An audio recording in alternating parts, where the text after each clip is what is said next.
இன்றைக்கி என்ன பார்க்க போகிறோம் அப்படின்னு சொல்லிங்கன்னா, இன்றைக்கி வந்து காலையிலே கொஞ்சம் சீக்கிரமாக எழுந்தாச்சு. ஏஞ்சோடனே கொஞ்ச நேரம் சாமி கும்பிட்டுட்டு கொஞ்சம் இன்றைக்கி வீட்டிலேருந்து பூவெல்லாம் பறிச்சிட்டு வந்திருந்தேன். ஸோ அதெல்லாம் பறிச்சிட்டு வந்து எடுத்து வந்து சாமிக்கு போட்டு இன்றைக்கி வந்து சாமியெல்லாம் கும்பிட்டுட்டேன். சரி இன்றைக்கி இன்றைக்கி என்ன பண்ணலாம் அப்படின்னு பார்த்தா, காலைல வந்து கொஞ்சம் பிரேக்ஃபாஸ்ட்லாம் முடிச்சுட்டு சரி இன்றைக்கி வீடெல்லாம் கூட்டிட்டு இன்றைக்கி மாப் போட்டோம் அப்படின்னு சொல்லி இன்றைக்கி வீடை கொஞ்ச நேரம் கூட்டி மாப் போட்டுட்டு இருந்தேன்.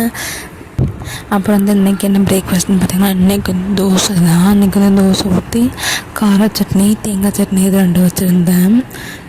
இன்றைக்கி வந்து என் ஹஸ்பண்ட் வந்து வெளில போகலாம் அப்படின்னு சொல்லியிருந்தாங்க. ஸோ அதனால் நானும் என் பையனும் இன்றைக்கி வந்து வெளில கிளம்ப ஆரம்பிச்சிட்டேன்.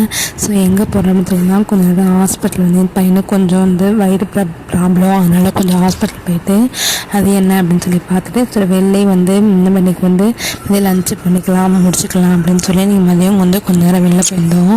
போகிற வெளில கொஞ்சம் புத்தக கண்காட்சிக்கு போயிருந்தோம். அங்கே போனால் ஏகப்பட்ட புக்ஸ் இருக்குது, பார்க்கவே சூப்பராக இருக்குது, ரொம்ப நல்லா இருந்துச்சு. சரி அந்த புக்கெல்லாம் பார்த்து இன்றைக்கி பார்த்துட்டு ஒரு 2-3 புக்கு மட்டும் நான் வாங்கி வந்து நான் அதோட நெக்ஸ்ட் வீடியோவில் சொல்கிறேன்.